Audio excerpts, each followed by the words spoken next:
Jai Radha Madhava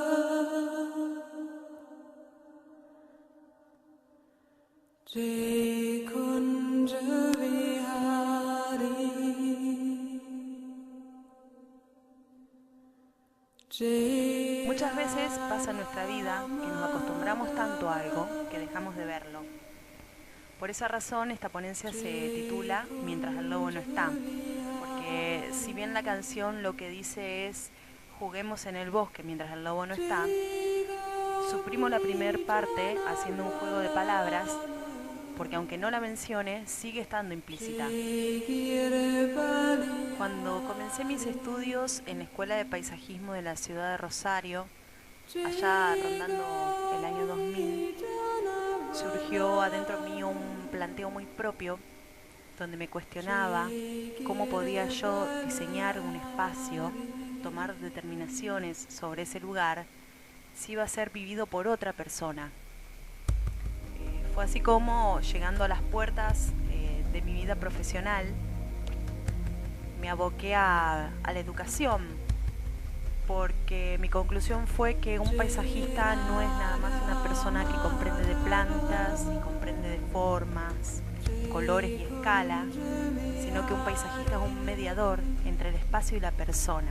Y a partir de eso se me empezó a abrir un mundo muy grande donde me daba cuenta la cantidad de virtudes que podía tener un lugar, siendo que estaba tan ligado a la naturaleza. Entonces encontré que de pronto un jardín podía ser una herramienta sumamente fuerte si es bien explotada y bien conducida para sanar el espíritu del ser humano, e incluso hasta como ser social, no solo en la psiquis personal. Hablo de una cultura, porque en definitiva cultura viene de cultivar y es lo que viene del suelo. No me refiero a que sea imposible, porque de hecho es una realidad. Sobre todo lo recalco en el accionar en lo que respecta a los espacios públicos y compartidos. Pero a lo que voy es a la importancia del área privada, a lo personal, a lo que es propio e íntimo, porque en definitiva los cuidados que brindamos a lo entrañable se reflejan en la actitud cotidiana, en el trato con los demás y consecuentemente en la vida pública y en la calle.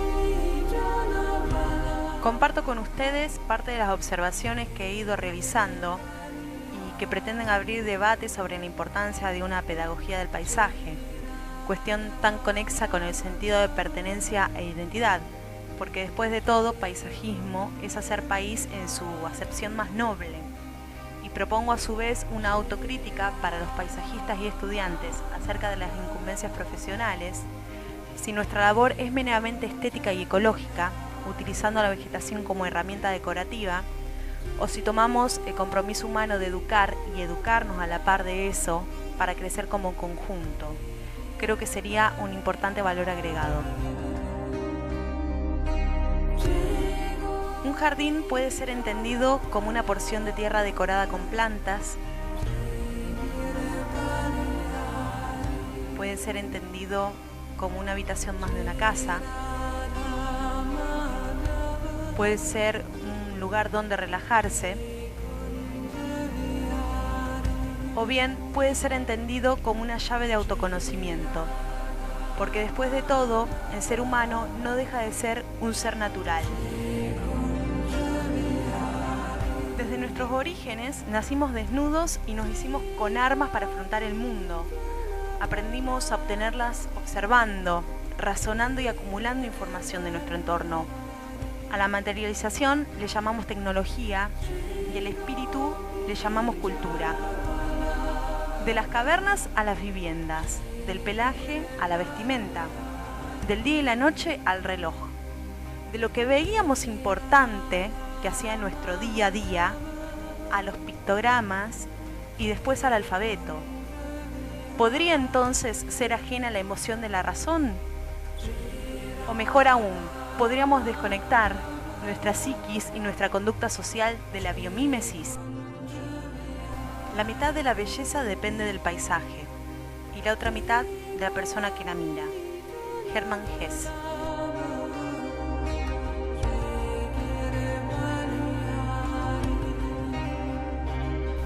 Un ecosistema es la interrelación de los seres vivos entre sí y con el medio en el que viven. En forma metafórica lo podríamos entender como la trama de una obra teatral donde se ven los actores y la escena y donde cada uno cumple un papel. Cada elemento de esta relación ocupa lo que llamamos nicho ecológico, es decir, que cumple una función. No existe nada que no tenga un rol y no existen roles vacíos. Si esto llegara a pasar, la naturaleza haría lo que podemos decir un casting y le daría el papel a quien fuera el más versátil para poder cubrirlo. Ahora bien, entre seres vivos estas relaciones pueden ser de tres tipos. Pueden ser positivas, donde encontramos el comensalismo, donde uno se beneficia sin perjudicar al otro. Podemos encontrar la cooperación, donde ambos se benefician. Y podemos encontrar el mutualismo, donde dependen uno del otro. Por otro lado tenemos lo que son las relaciones negativas. Encontramos en esta columna la predación, donde un ser vivo mata a otro para alimentarse. Encontramos la competencia, donde ambos se perjudican al competir para poder saciar una necesidad. Y encontramos el parasitismo, donde mientras uno resulta favorecido, el otro resulta perjudicado. Y por último tenemos lo que son las relaciones neutrales, en las que encontramos la tanatocresis, donde un individuo se beneficia de los restos de otro. Y tenemos por último la neutralidad como tal, donde ambos individuos no se afectan en ningún sentido. Los ecosistemas no solo son una constante en los ámbitos silvestres, y así como un solo árbol es por sí mismo un ecosistema, al estar sometido a condiciones climáticas, de suelo y diversos factores, también contienen otras formas de vida. En otra escala tenemos también lo que son los ecosistemas urbanos. ¿Qué evita entonces que en lo humano llamemos ecosistemas a los ámbitos de la familia, el trabajo y otros aspectos de nuestra vida?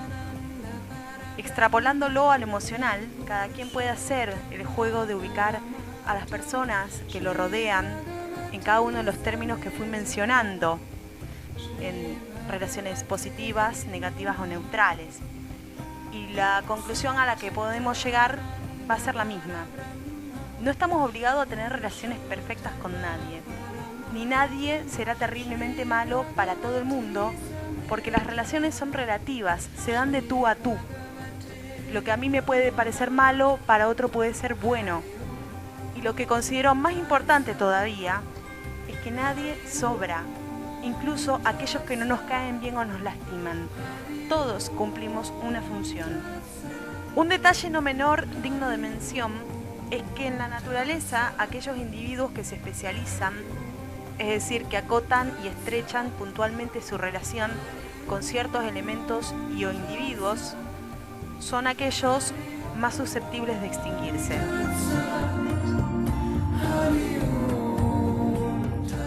En una perspectiva más amplia tenemos lo que son los biomas. Un bioma es un conjunto de ecosistemas que se desarrollan en un espacio geográfico común, es decir, que comparten similares condiciones de suelo y clima. Si llamamos suelo al sitio donde se asientan las raíces, podemos decir que los valores, las costumbres y la educación son la base de la que parte la sociedad. Y si a esto le sumamos las variaciones climáticas que estarán dadas por las diferentes situaciones y cotidianeidades, entonces podemos decir que un bioma es la identidad de una cultura o país. ¿En qué reside la importancia de esto? Siguiendo con las analogías pansociológicas, cuando una planta se llena de bichos poniendo en peligro su vida, es porque está excesivamente estresada. Y esto ocurre cuando las condiciones de suelo y clima no son las que le corresponden, no están en el lugar que le es propio y al cual pertenece. Los consumidores de esta planta siempre van a estar presentes, pero se van a convertir en una plaga cuando ella esté débil.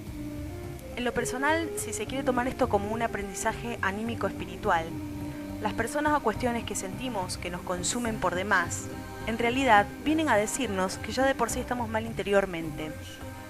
Entonces deberíamos nutrirnos con las cosas que nos hacen bien.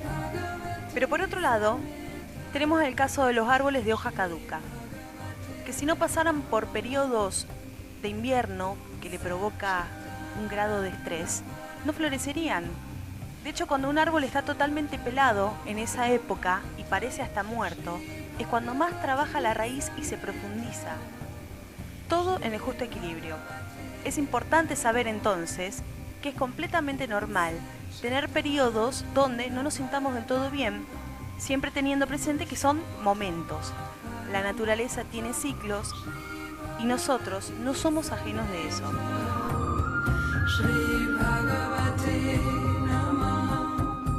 Haciendo honores al eje central de las segundas jornadas de arte e identidad de la ciudad de Victoria en Entre Ríos, planteo lo siguiente acerca de la diversidad. Si un jardín fuera compuesto íntegramente por plantas de la misma especie, ante la aparición de una plaga o cualquier otro factor a la que fuera vulnerable dicha especie, todos los individuos perecerían y el jardín se vendría abajo. Por eso, al igual que las personas con sus creencias, apariencias y capacidades, la diversidad es importante. Si por el contrario fuera todo distinto, cada planta tendría su necesidad propia, no solo de sustrato y riego, que ya de por sí es toda una cuestión. Imagínense una planta que necesita un suelo arenoso, con un clima seco, justo al lado de una planta que necesita un suelo muchísimo más abonado y con un riego más abundante. Tenemos también la cuestión de la dimensión, algo que muchas veces pasamos por alto en un afán de someter las cosas a una estructura racional que no les es propia. Queda esto manifestado en el caso clásico de los ficus benjamina, que superan los 20 metros y pretendemos tenerlos restringidos en una maceta. ¿Qué viene a significar? Que cuartemos la verdadera magnitud del mismo, tratando de preservarlo siempre como si fuera un niño en un mero acto de ternura o de esteticismo. Con cuántas otras cosas lo hacemos también. Y salvando el caso por tratarse de una especie a la que en el bagaje botánico llamamos agresiva, en muchos otros casos, las raíces no tienen la fuerza como para romper con los límites forzados que la contienen. Se enredan sobre sí misma y acaban por asfixiarse. Hay cuestiones que no son compatibles. Para que un jardín se sostenga en el tiempo, se debe respetar tanto la diversidad como la afinidad y la identidad de cada criatura en forma equilibrada. No solo las plantas, también los individuos que se alimentan de la misma y otros a su vez. Cada cosa tiene su lugar y es igual de importante.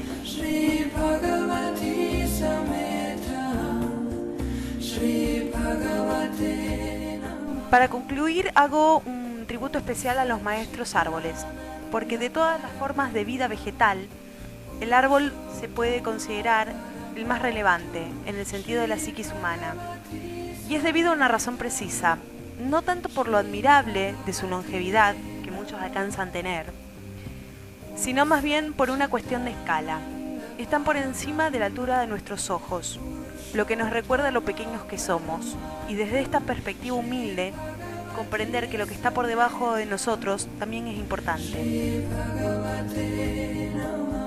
Los árboles nos enseñan a erguirnos sobre nuestros pies, a sacar provecho tanto del sol como de la lluvia y elaborar con eso su propio alimento, a vivir en comunidad, no solo respetando el espacio de cada uno, sino que también dando cobijo y alimento a otras criaturas, a recordar que se pasa también por temporadas buenas y malas, sabiendo esperar el mejor momento para florecer, y cuando eso ocurre, dan lo mejor de sí, aun cuando muchos de sus frutos no germinen, se pudran o sean devorados, porque ni con todo eso será un desperdicio.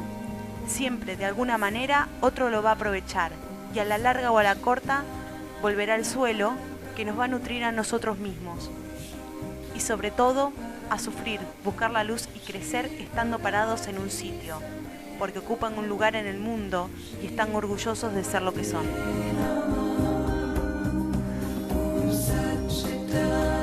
Jorge Rietzmann escribió: se trata de imitar la naturaleza no porque sea una maestra moral, sino porque funciona. No es que lo natural supere moral o metafísicamente a lo artificial, es que lleva más tiempo de rodaje. Muchas gracias.